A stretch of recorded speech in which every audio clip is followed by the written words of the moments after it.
Հիմա էլի պետական պարտքի այդ թեման։ Մեր ընդդիմության հարգելի գործընկերները տենց է չհասկացան, թե պետական կամ ներողություն եմ խնդրում, տենց էլ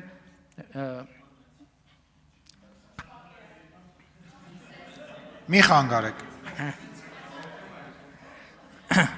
Լավ, տենց է ճիշտ չհասկացան, թե պետական բյուջեն, հիմա մեր կանոնակարգով եմ առաջնորդում, էլի, փորձում եմ վարչական վարույթի տակ չընկնեմ կուսակցության ներս։ Դրա համար էլ այդ 20 թվետ պատմությունը հիմնադրամի միջև էլ գլխի չեն ընկնում։ Պետական բյուջեն մի հատ տակառ է, որի մեջ լցնում ենք ջուր։ Մի հատ կանաչ դույլով ենք լցնում, մի հատ կարմիր դույլով, մի հատ դեղին դույլով, մի հատ շագանակագույն դույլով։ Հետո ծորակով ներքևից բացում ենք այդ ջուրը գալիս է։ Երբ որ այդ ջուրը գալիս է, մենք չենք կարող ասենք, այս բաժակի մեջ դեղին դույլի ջուրը լցվեց, կանաչ, կարմիր, թե կա, որովհետև պետական բյուջեն մի հատ ընդհանուր հասկացություն է։ Այսինքն դու որ փողը ծախսում ես, իհարկե կան նաև նպատակային բաներ, վարկային ծրագրեր, որ ծախսում ես միայն կոնկրետ նպատակի համար, բայց ընդհանուր առմամբ պետական բյուջեն կամ որ դու նպատակի համար, ասենք, մի նպատակի համար ուղղում ես, դա քո նպատակն է, ուրիշի նպատակը չի։ Դա նշանակում է, երբ որ դու վարկային ծրագիր ուղղեցիր, այդ կոնկրետ նպատակի համար, այդ տակառի մեջ ուրիշ ջուր հայտնվեց, որ դու կարող ես օգտագործել այլ նպատակի համար, որովհետև այդ ջուրը ի սկզբանե իր նպատակի համար նախատեսվել էր, դրա համար դու ուրիշ տեղի ջուր ես բերել եւ այդ ջրով ես ջրել։ Ի՞նչն է անհասկանալի։ Հիմա պետական պարտքի այս բանը, այս պատմությունը։ Ընդ որում, այո, մենք չենք ուզում այդ թեմայի մասին խոսենք, որովհետև չենք ուզում, հիմա ինչ ենք ուզում խոսել, որովհետև հիմա խաղաղություն է հաստատված, կարող ենք խոսել։ Պետական պարտքի ամբողջ ավելացումը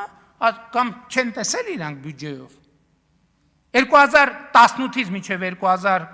2025 թիվը ներառյալ 4.4 միլիարդ դոլարի կապիտալ ծախսա միայն պաշտպանության ոլորտում, 25-ը թիվ ճիշտ ասի, թե 24-ում։ Լավ, վերջ ինչ-որ մի ժամանակահատվածում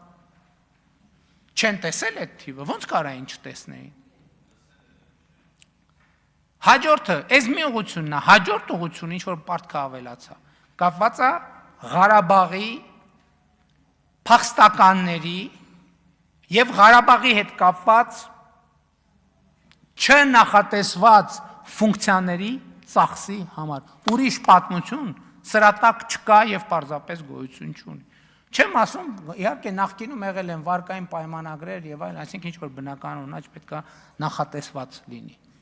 Բայց ընդհանուր առմամբ գնահատելով կառավարության նախորդող շրջանի աշխատանքը, ես ուզում եմ ասել,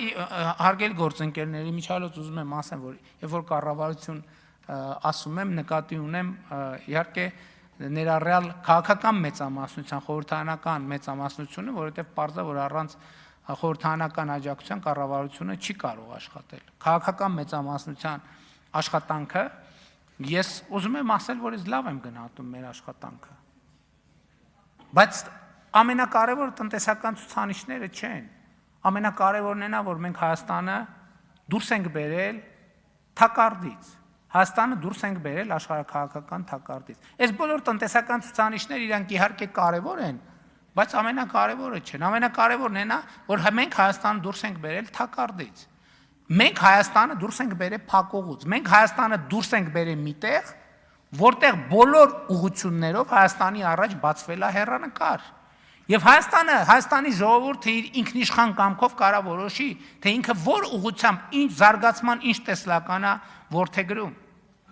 Հիմա նաև տեղի ունեցավ վերջին կարևոր իրադարձությունը, որ ընդդիմություն եկել նոր թեմա ենք տեղ, հրապարակեք բանակցային փաթեթը, հրապարակվեց բանակցային փաթեթը։ Հիմա էլի նույն նարատիվները, որոնք վաղուց հնացած են։ Ես ձեզ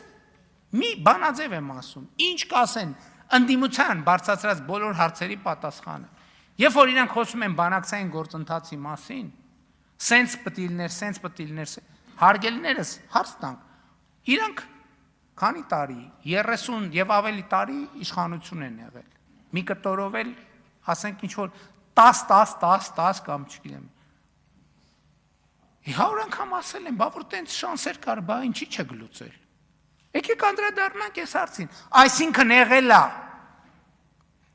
լուծման, ինչպես իրենք են ասում, հայամետ լուծման շանս ա եղել, դուք չեք արել, բան չեք մեզ դավաճան ասում, ուրեմն դուք եք, ձեզանից մեզ դավաճան չկա։ Տարբերակ A